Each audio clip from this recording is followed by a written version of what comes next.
we're gonna invade 7 countries in 5 years.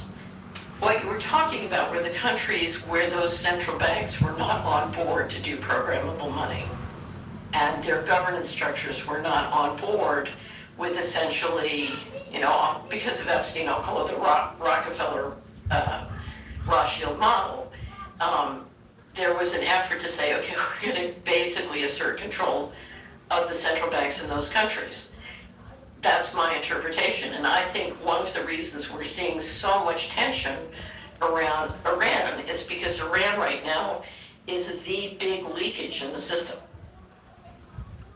How? Wait, it's not about their nukes? No. Iran's central bank counts. One of the reasons it counts is because their oil and energy is very important. Project manager? Yes, 15 years of experience. Do you have any AI certifications? No, but Including for China. Yeah. And that's very important in the BRICS system. What the BRICS system is trying to do is to create independent payment systems. But if you're going to come out with programmable money, with digital IDs that are interoperable globally and programmable money that controls in each jurisdiction centrally, you can't afford leakage. And so you've got way too much leakage in the system to proceed with what they're trying to do, and Iran is, and the BRIC nations are a sticking point. And certainly Iran's oil, feeding China gives China greater independence. So you think that one of the motives behind toppling all these governments was the creation of the control grid we're talking about now? Right. So if you go back, so you have the wonderful Richard Werner on your show. Yeah. And Richard has a book called The Princes of Vienna, which is about the sort of effort to take over the Japanese central bank. And I think what you're looking at, I think part of the state of play with both Russia and Iran is how are you going to make sure that those central banks are entirely in the system? So, yeah, that was an amazing interview. And he told the story about writing this book on the Japanese central bank. I can't imagine a more obscure topic from my non-economically minded standpoint. It'd be like writing a book on postcards from the Falkland Islands. It's just like, okay, a book on the Japanese central bank. And he said, well, actually, they suppressed it. I couldn't get it published in the United States, and you can't get a copy. If you guys haven't seen this Tucker Carlson interview with this academic about how, the turning money into digital money is going to be used by a world government to control us, like turn off our money if they want to, if they want to bring you in for anything, they could just turn off your money so you have no more funds at all. That's why they're trying to get rid of cash. But if you haven't seen this interview, it's called You've Been Lied to About Iran. Tucker explains, go find it. It's a great interview, but I'm going to watch the rest here and just comment as we And go. that's uncheckable. So Go ahead and subscribe if you're new. It's really hard. I think you can order from his publisher right now. Okay. Right. But, I mean, why would someone try to suppress a Because book? it shows you the truth. Don't go It away. takes You wanna hear right this into the interview. secret governance system, and it shows you the primary mechanism by which they implement policy. Yeah. Well, it's always the things you're not allowed to say are probably the important things, right? I mean, whenever they penalize you for having a thought, you're probably on the right track. Well, it's one of the critical train tracks of control. So it's what I call the third rail. So I used to finance transit systems and train systems. So, a lot of these systems have 2 tracks that the wheels go on, and then they have a third rail that the power line runs on. And you get a train trap that flips over and sucks the energy from the third rail. So a lot of the things that really operate the third rail are very invisible. And for example, in central banking, to talk about tier 1 and tier 2 and tier 3 capital at the BIS of the banks, there's nothing more boring. It's designed to absolutely... I just fell asleep in the middle of that Right. Exactly. Right. Is it boring by design? The way you're taught to talk about it is boring by design. What is this? it's an interview with this academic about digitization of money. Tucker, haha, yeah, Tucker I think's a clown too, but I mean lately he's been having some pretty good interviews, and you can't dismiss somebody. I mean, that gets so many good people on his show just because he's a clown. It's like the mechanisms of the legal system. If you look at the mechanisms, If you're new, go ahead and subscribe and watch this interview. Trust me, you want to see this interview. civil procedure or criminal procedure, it can, and you get into the weeds on it. It can be very boring unless you understand the application, and that can make it very interesting. But the capital, most people don't understand the capital's, sort of regulatory system, and yeah, it can get very, very boring. Can you just, for people who haven't seen your previous talk, explain what the control grid is, what it looks like, and what it means? This is the part you want to The listen control to. grid is a process or an infrastructure that allows digital technology to be used to assert phenomenal surveillance and control of people. Yeah. And at the very heart of it is what I call programmable money. So it's money that is no longer just a currency, it's money that comes with a set of rules that can be surveilled and forced. So imagine back in the pandemic, if your money, if I said, okay, you've got to lock down and your money won't work if you leave your house. You can't buy gas in your car because your money is programmed with AI and software to enforce a whole set of centralized rules. And programmable money, it allows the bankers who've been running monetary policy to now control fiscal policy and essentially replace legislatures and executive branch by making and enforcing the rules through the money. Now that requires a large infrastructure of surveillance. So you need digital IDs, and then you need the hardware locally and globally to do the surveillance and implementation. So for example, if you look at the local hardware. If you're a native or fluent English speaking Western expat living abroad, People are seeing it, now that it's material, they're beginning to see it snap into place. So I don't know if you know flock cameras, but there are many communities across the United States that are entering into contracts paid by the taxpayers to put up cameras all around their neighborhood that track license plates and keep that data and share it with a variety of people. Or you have, the FCC is trying to overrule local controls on cell towers so they can literally put cell towers every 400 to 700 feet so that they can have the kind of invasive surveillance you need. Or you have satellites now that can literally beam in Wi-Fi so that whether you have Wi-Fi in your home or not, they can start to track you. And all those systems put you in what I call the panopticon. So we saw in the Middle East with the first war with Iran, we saw 11 leaders out of 12 sort of top leaders in science and government assassinated because they're literally tracking everyone, and they can identify them and track them, and then you have invisible weaponry that can then take them out, or can identify missile strikes. So Let me ask you, so you're talking about the 12-day war against Iran in June of 2025. Correct. We were led to believe, just as newspaper readers or news consumers, that those 11 Iranian officials were targeted with human intelligence, that Israel had spies inside of Iran, but you're saying that was done digitally. that's probably, I would assume that that's probably true, because you always want to get human confirmation of what the systems are telling you. It's always better if you have both. But we are now moving into building out the kind of surveillance systems that can literally track, identify, and integrate with not only our existing weaponry, but ultimately autonomous weaponry. So anyway, so let me step back. You've got 3 parts to the control grid. So guys, even if you think Tucker's a clown, which I know some of you do, I do kind of too, when it comes to this stuff. So yeah, Tucker's a clown. But this woman knows what she's talking about. And what in that doesn't ring true to you? The fact that, these Flocka cameras are going up in every city. I know I've been ticketed with those Flocka cameras before, for speeding and, no copying around. You just get a ticket in the mail.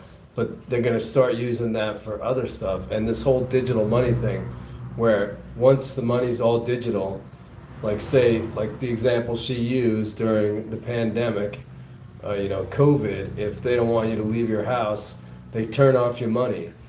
So you can't use your money if you leave your house, basically. And that's another form of control that the Epstein class wants to have over us eventually.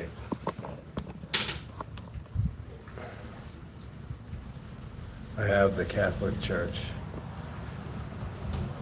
What about the Catholic Church? I was raised Catholic, kind of an atheist now, but I was raised Catholic. Guys, while you're here, go ahead and subscribe if you want to help out the channel. I film all these lives on my Samsung phone. I have some links to some Samsungs if you want a phone other than an iPhone, where you have the freedom to do what you want on your phone, download the apps you want, configure it how you want, travel with it, blah, blah, blah. And also the Mint Mobile digital data plan is what I use for the last 10 years. I only advertise stuff on my channel that I use. I use a Samsung phone to do all my filming, and Mint Mobile is my provider. Okay, let's get back to the video. One is the local hardware and infrastructure, and that includes the data centers. Because if you... The data, I thought those were for AI. They are. Because if you look at what it takes to apply the equivalent of a social credit system to people's money, so the social credit system I apply to you is different than the one I apply to me. And if you look at the data I need to track you and test whether or not you're following the rules I've given you and enforce those rules, it's an explosive amount of data, particularly because you're looking not just at financial control, but spatial control. So what is AI good at, Tucker? AI is very... Spatial control, movement control. Yeah, so turn off the car. So Congressman Massey is trying to kill the kill switch in your car. That's because spatial control means I can turn off your car, or I can set it so your money won't work more than a mile from your home or a 15-minute city. So you literally, you're not allowed to leave your 15-minute city, and your transportation and your money won't work outside of that area. So let me step back. So what is AI good at? AI is very good at tracking things that can be expressed mathematically. And financial transactions and spatial movement can be expressed mathematically. And so what the AI centers are for primarily is to build that digital control grid and to manage that data. So, and now it can be used for many other purposes too, so it's not just going to be used for control. But to me, that's the primary purpose, and that, if you look at the cameras, if you look at the cell towers, if you look at the satellites, and then the AI, the data centers, those are all component pieces of the local hardware. Why did you cancel your Midjourney subscription? I found this hidden AI. Sort of pillars that I track. One is the programmable money, and that's what we at Solari are trying to stop. The second is the digital ID, because you need digital ID systems that are interoperable globally, and then the local hardware. And those are sort of the three pillars. And what's interesting is there's phenomenal development of all three. We have a commentary at Solari where we track, it's called the Fast Approaching Digital Control Grid, and every week we update all the things that are being done to build those three pillars and have them integrate with each other. And ever since the inauguration, it's been moving very, very quickly. Now, it's both sides of the uniparty. They come at it in different ways and they do different things.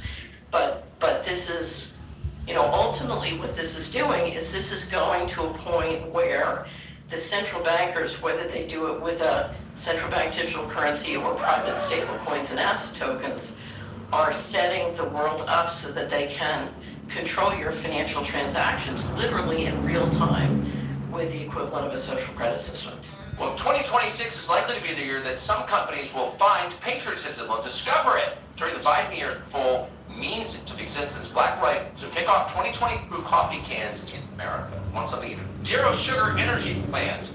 Full.com/Target America's Coffee. Thanks for watching our YouTube channel. We hope you'll subscribe to it. And by the way, you can hit the little bell on there and get notifications. So what do you guys think about that? Central governments, world governments taking control of our money and our cars, being able to just turn off, the kill switch in your car, which Massey right now, Massey's a Republican, and I don't normally like Republicans, but he's doing a lot for people. It's hard to argue with how good of a representative he is. I mean, I think I would even might vote for him for president. As long as he didn't do all the other Republican things, like, giving everything to the rich, all the tax cuts to the rich, getting rid of all social safety programs, Well, maybe I would have voted for him for president, because he'd probably try to get rid of Social Security. And I don't know about you guys, but when I'm ready for Social Security, that's going to be a big part of my income. Because I worked as a regular working man, federal job my whole life, and the pensions we get these days from those jobs are nothing. So you need Social Security supplement, or you cannot survive in this country or any other.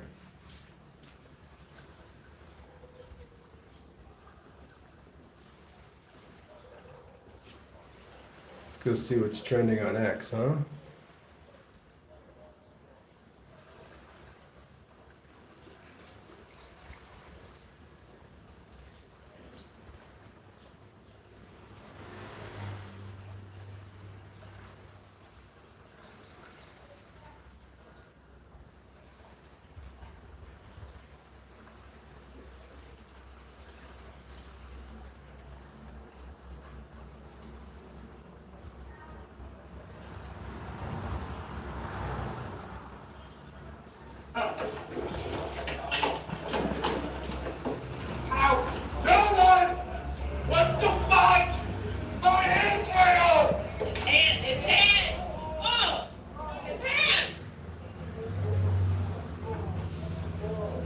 That's a U.S. Marine right there.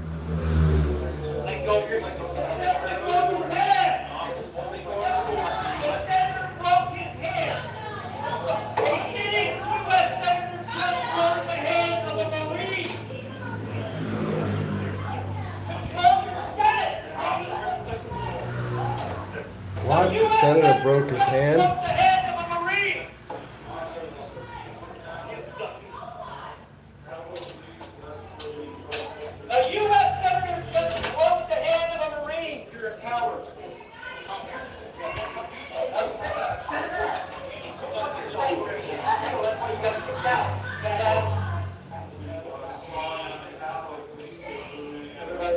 They called him a fat ass.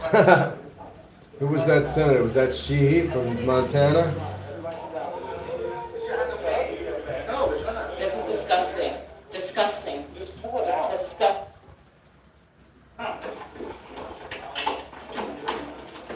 Wait, let's watch the beginning of that again.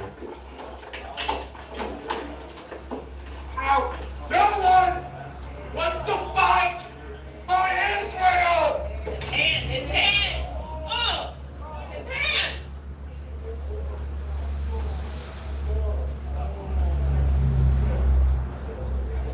Let's go here. It broke his hand! The senator broke his hand! A sitting U.S. senator just broke the hand of a Marine! U.S. Marine Brian McGinnis got dragged out of the Senate hearing for standing up and saying that what everyone is thinking. Reports that they broke his hand. This is a patriot. I think that was Senator Sheehy from Montana. Of course, a Republican who broke his hand.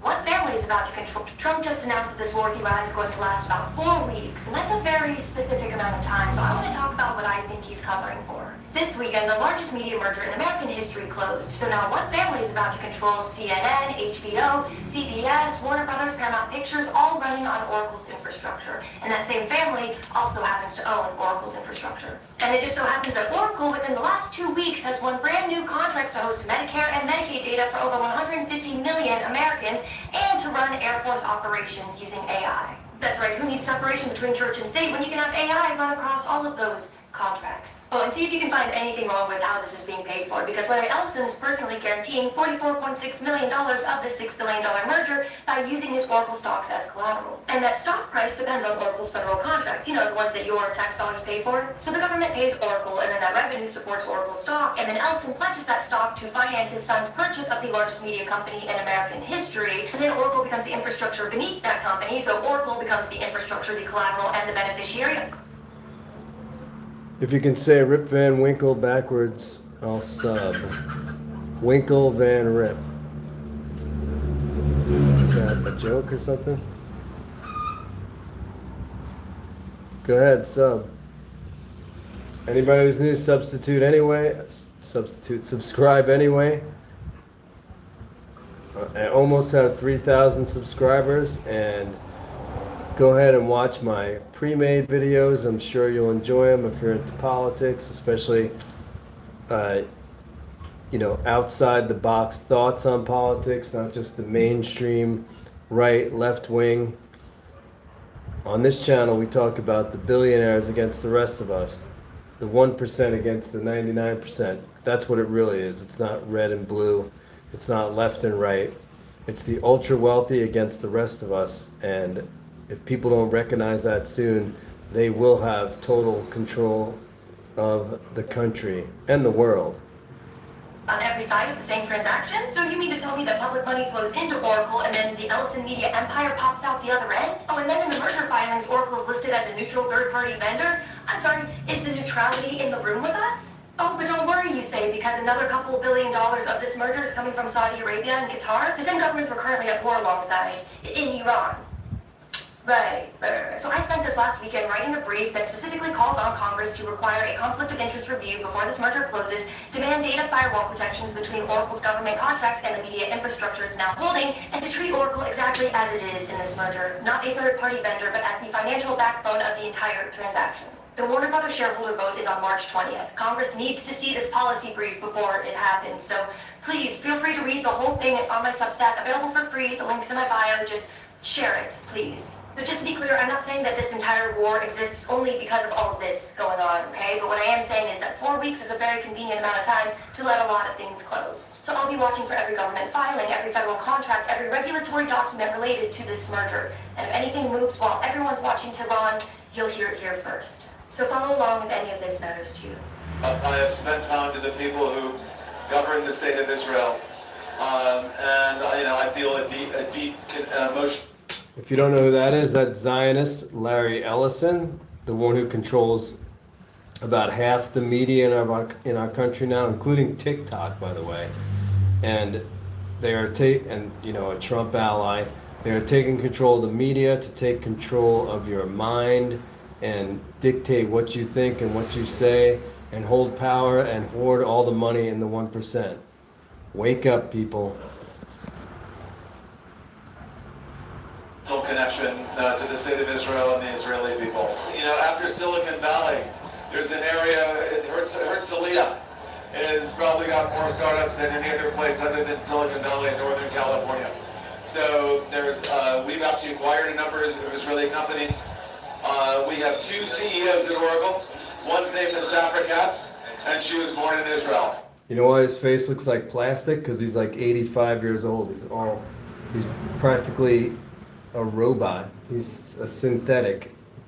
So again, we love the country of Israel, and we'll do everything we can to support the country of Israel. Recently hear that many people criticizing Israel, especially after the Gaza operation. How do you feel about Gaza and not?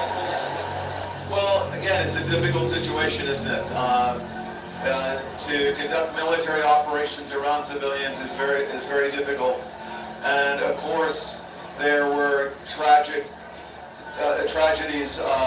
and the civilians were hurt. That's a terrible thing. But one thing we know for certain, that the Israeli army did everything they could to minimize civilian casualties.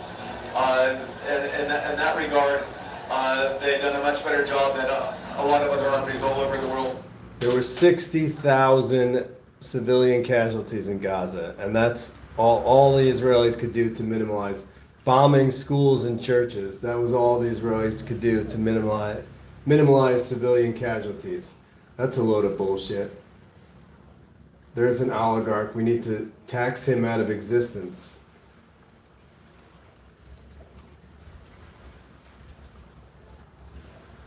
Joe Goose interviewing Kristi Noem yesterday. I don't know either. We can't find it. We did find an address that's registered to a political operative. This company that received $143 million was incorporated 8 days before this contract went. Can't find a website. That's inaccurate, Madam Secretary. I'll read from the notice from your agency. Given the immediate action to significantly reduce illegal immigration and border crossings, DHS identified 4 companies. 4 of the hundreds of thousands of companies in the United States. You identified 4. One of those is this Safe America Media company. Where is Safe America Media headquartered? I don't know. I don't know either, Madam Secretary. We can't find it. We can't find a website. We did find an address that's registered for this company. Do you know where that address is? Is there a problem with this contract? I'll tell you about it. According to Madam law, Secretary, the it's done by address Congress. is registered to a political was operative. dollars that were spent. Madam Secretary, the company, and then I'll give you an opportunity to respond. The company is registered to a political operative in Virginia. Do you know, just by way of example, whether this company that received $143 million in taxpayer dollars, has it ever done work for the government before? I don't know, I can't. The answer is it has not. And do you know why we know that? Because it was incorporated 8 days. 8 days before this contract went out. You want The grift is hard with the Trump administration. Do you understand what's going on here? There's a contract. Kristi Noem, who's the head of Homeland Security, they gave a contract for $138 million to a company that's registered at the address of a Republican political operative. That's beside, Trump suing his own government for $10 billion and declaring himself the winner of the lawsuit. Noem buying like $200 million worth of planes for herself as a cabinet secretary, buying these planes so she could travel around the country. Luxury planes, mind you. Like super luxury, like billionaire luxury planes. And she's giving contracts to her friends. It's obvious. She's giving contracts to friends and people she knows to, enrich her friends. This is your taxpayer money now. This isn't just, fun money. American people to believe that this is all above board? That Go ahead and subscribe if you're new. of taxpayer money just happened to go to this one company that doesn't have a headquarters, doesn't have a website, has never done work for the federal government before, and is registered apparently or attached to a residence from a political operative. And of course, one of the subcontractors of that contract, as you know, is a political firm that's tied to you back when you were governor of South Dakota. The reason why I ask these questions is that this is taxpayer money. And I presume, I don't know this for a fact, but Senator Tillis noted yesterday the way in which your agency is blocking the Inspector General from 11 different investigations that it is trying to conduct. I don't know if this happens to be one of them. I certainly hope it is, because eventually the facts will become public in this regard. And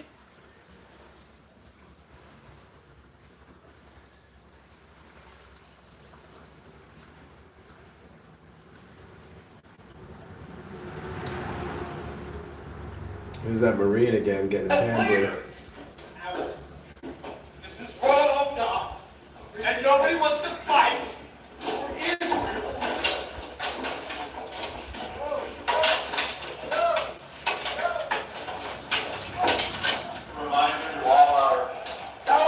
Please stand up as a Marine and stand up for America.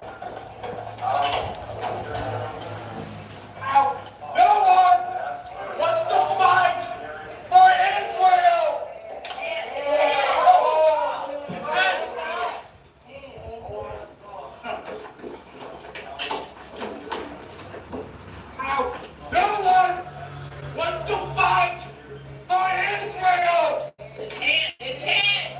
Oh, his hand.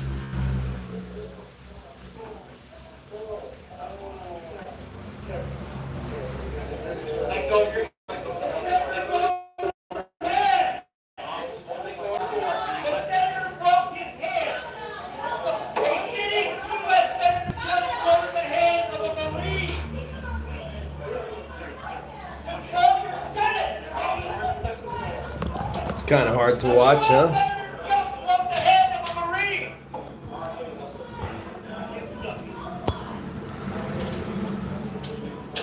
A U.S.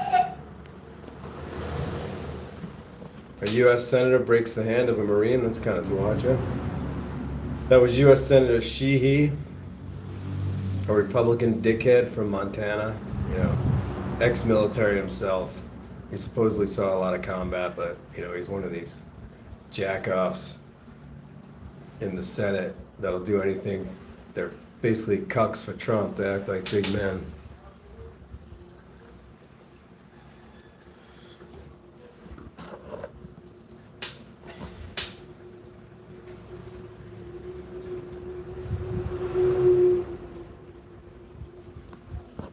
Of this deal have already been said. I do want to be recorded for history's purposes, before I know what's going to happen in regards to this if it goes through. Iran will immediately use the money that it's receiving in sanctions relief to begin to build up its conventional capabilities. It will establish the most dominant military power in the region outside of the United States, and it will raise the price of us operating in the region. They're going to build anti-access capabilities, rockets capable of destroying our aircraft carriers and ships. Continue to build these swift boats that are able to come on us, these fast boats that are able to swarm our naval assets. And they'll make it harder and harder for U.S. troops to be in the region. They'll also work with other terrorist groups in the region to target American servicemen and women. And they may or may not deny that they're involved, but they will target us and raise the price of our presence in the Middle East until they hope to completely pull us out of that region. They'll also continue to build long-range missiles, missiles capable of reaching the United States. Those are not affected by this deal. And they'll continue to build them as they've been doing. And then at some point in the near future, when the time is right, they will build a nuclear weapon.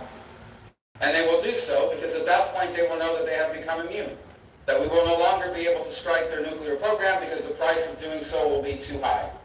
This is not just a work of imagination. It exists in the world today. It's called North Korea, where a lunatic possesses dozens of nuclear weapons and a long-range rocket that can already reach the United States. And we cannot do anything about it.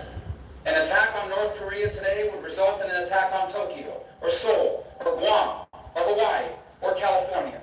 And so the world must now live with a lunatic in possession of nuclear weapons. And this is the goal Iran has as well, to reach a point where they become immune to any sort of credible military threat because the price of a military strike would be too high. And then they become an established nuclear weapons power. And never in the history of the world has such a regime ever possessed weapons so capable of destruction. Iran is led by a supreme leader who is a radical Shia cleric with an apocalyptic vision of the future. He is not a traditional geopolitical actor who makes decisions on the basis of borders or simply history or because of ambitions. He has an religious apocalyptic vision of the future, one that calls for triggering a conflict between the non-Muslim world and the Muslim world, one that he feels especially obligated to trigger. And he's going to possess nuclear weapons. This is the world that we are on the verge of leaving our children to inherit. And perhaps we ourselves will have to share it. And so I want to be recorded for history's purposes, if nothing else, to say that those of us who opposed this deal understood where it would lead. And we are making a terrible mistake. And I fear that passage of this deal will make it even harder for us to prevent it. And I hope that there's still time to change our minds, but here's the good news. Iran may have a supreme leader, but America does not. In this nation, we have a republic. And soon we will have new leaders, perhaps in this chamber, but also in the executive branch. And I pray that on their first day in office, they will reverse this deal and reimpose the sanctions and back them up with a credible threat of military force, or history will condemn us for not doing what needed to be done at this critical moment in the world's history.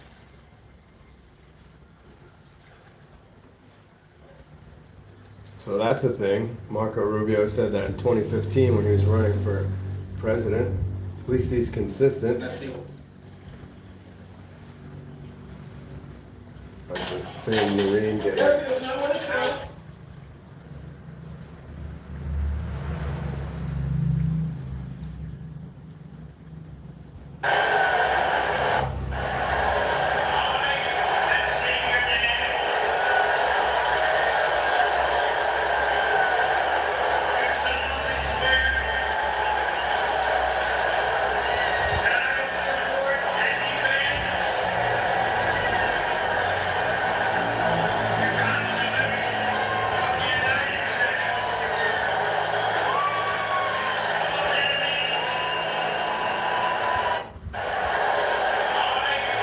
Let's watch that again.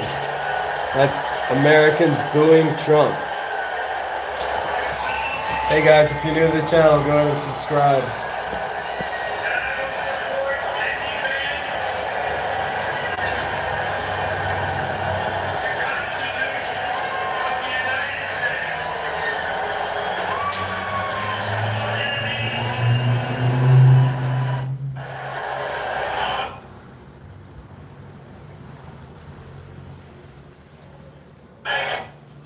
Oh yeah, I caught this yesterday. What's happening in America? There's a red dot map right over there. This is ex-quarterback Tim Tebow, Florida quarterback. It's over 89,000.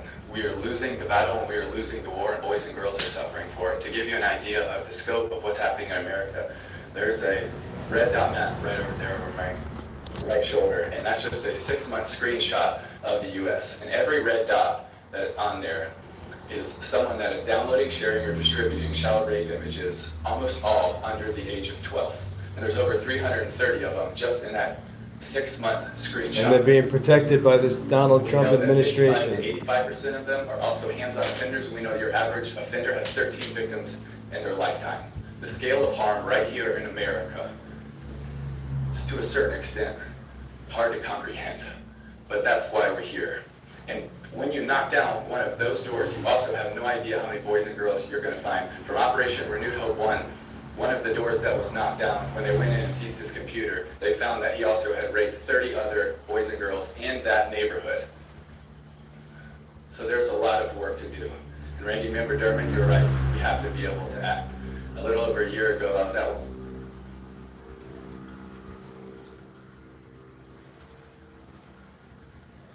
enormous amount on Trump. He was so bankrupt, in for $1 billion. Wilbur Ross came in, still working for the Rothschilds at the time, organized 72 banks to bail out Trump. Trump is who Trump is because of that bailout. Sheldon Adelson and Miriam Adelson has given him $100 million for this election campaign.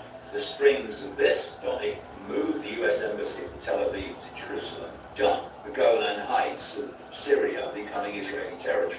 Done. There's a location in Golan Heights now called Trump Heights in appreciation. Part of that agreement, this has been reported in the Jewish press, Trump at some point in his presidency will sanction the Israeli annexation of this land. Now anyway. And so you've got the blackmail, you've got the fact that he's beholden to them because they saved his backside, and you put that lot together, and it's no surprise, is it, that he does whatever Israel tells him. The deep state wasn't vanquished when Trump came to power, just changed its personnel.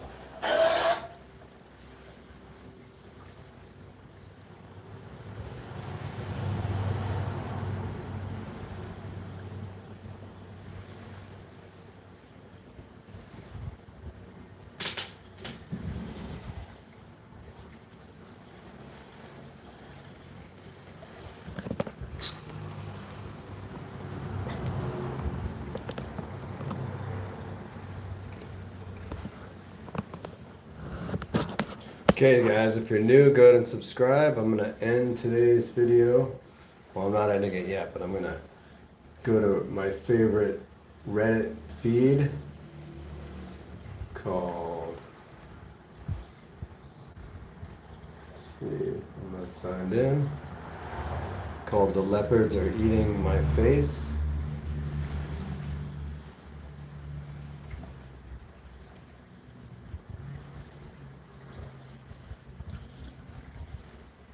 There we go, the leopards ate my face. New Zealander overstayed on a visit visa, joined the Marines, thought that it made him a U.S. citizen, voted for Trump, found out that he is not a U.S. citizen, now facing deportation. Let's look at that. Florida veteran loses veteran citizenship case.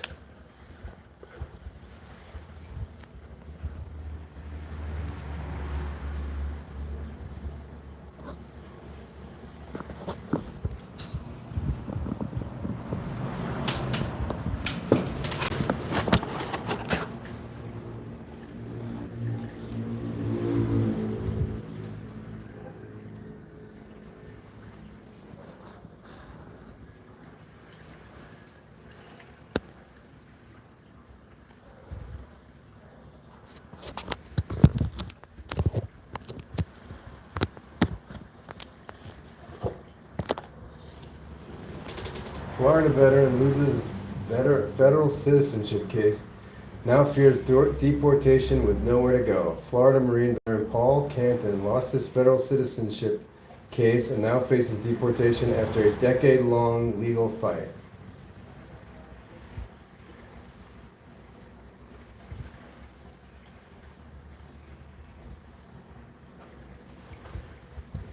Matthew Lace, formerly of Bucks County, PA, voted twice for Trump in Florida and in Pennsylvania in the same election. Despite pleas for a pardon from Trump, Lay was convicted of felony voter fraud. Matthew Lay convicted of felony voter fraud.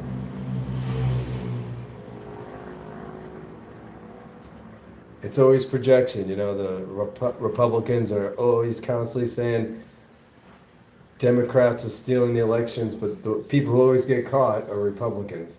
A former Bucks County man who claimed he was covered by pardons given by President Donald Trump to supporters who tried to overturn the 2020 election was found guilty Wednesday by a federal jury in Philadelphia of voting twice for Trump in 2020. Lay, 32, was charged by indictment in September of one count of voting more than once in a federal election and one count of voter fraud. He's scheduled to be sentenced on June 10th and faces a maximum of 5 years in prison on both counts. Lace, who prosecutors said is currently a resident of Bethlehem, Pennsylvania, had been a resident of and was registered to vote in Ottsville, Bucks County from at least 2012 to around August 2020. Prosecutors said Lay then moved to Frostproof, Florida, where he obtained a driver's license and registered to vote there. Around October 31st, 2020, Lay filled out and returned a mail-in Pennsylvania ballot. Then on November 3rd, 2020, Lay went to a polling place in Florida and voted again. Obviously, he knew what he was doing. Today's conviction reinforces a simple principle. Our elections must be fair, secure, and lawful, U.S. Attorney David Metcalf said in a statement. Casting a ballot in more than one jurisdiction. So, a Trump stooge idiot, he voted for Trump twice, was cheating in the election. Surprise, surprise. Joseph, the MAGA influencer on his public page, Joseph Everywhere, must be tiring. Let's see. America turned 20 Iranian ships into submarines. Thanks, President Trump. Breaking. Texas, Jazz Crockett and Mean Al Green both lose primary.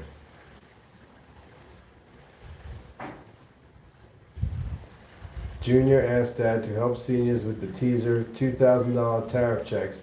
No check, no vote in midterms for Republicans. I'm a Republican, frustrated, might vote Democrat if checks were just a ploy.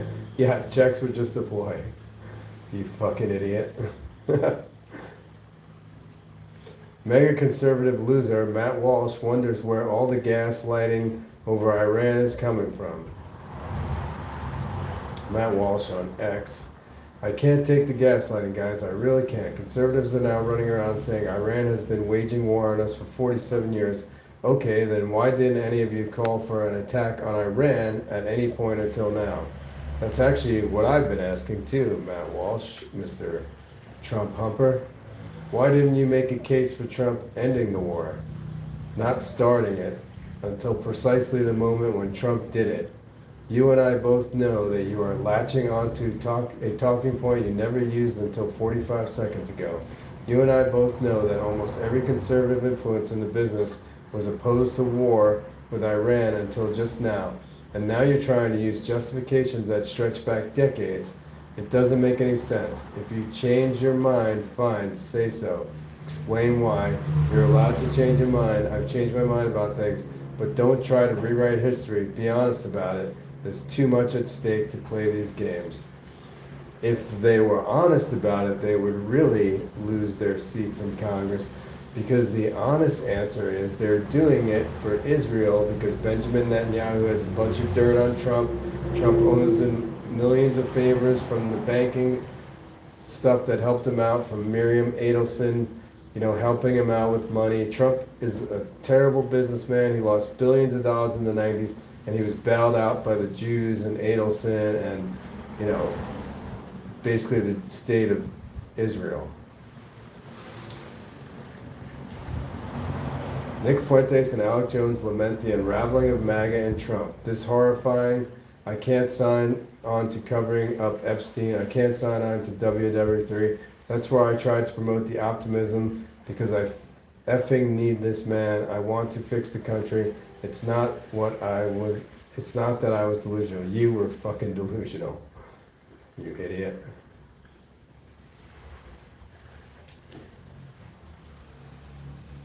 Okay, that's too much to read from two subhumans.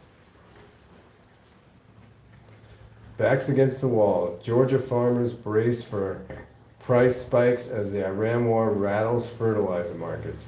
Here we go again with the farmers. Susan Lynn. Please pray for our troops, and if you'd be so kind to especially remember to pray for my son and his family. He was called up and deployed this morning. We do not know to where. She's a Republican rep from Tennessee. Her son got deployed today. Good luck with that.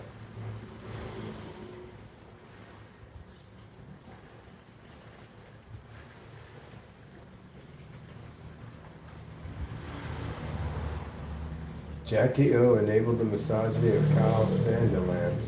Inevitably, he turned on her. Who's Jackie O?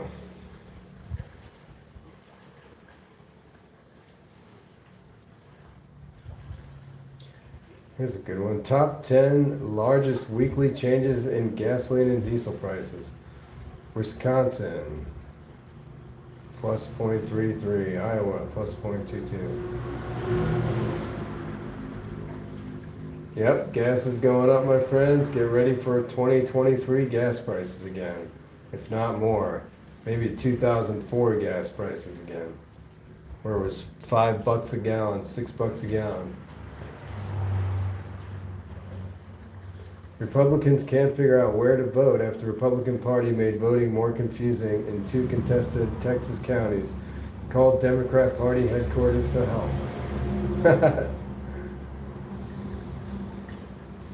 LA crawfish shortage due to Trump's immigration policies.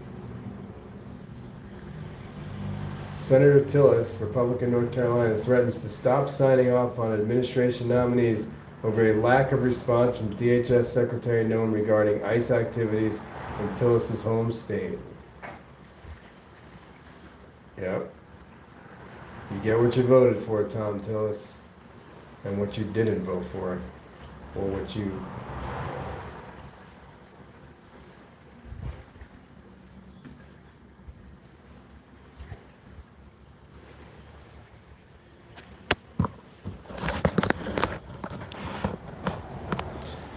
Okay guys, thanks for watching. That's about 45 minutes. I'm gonna have to call it a day now.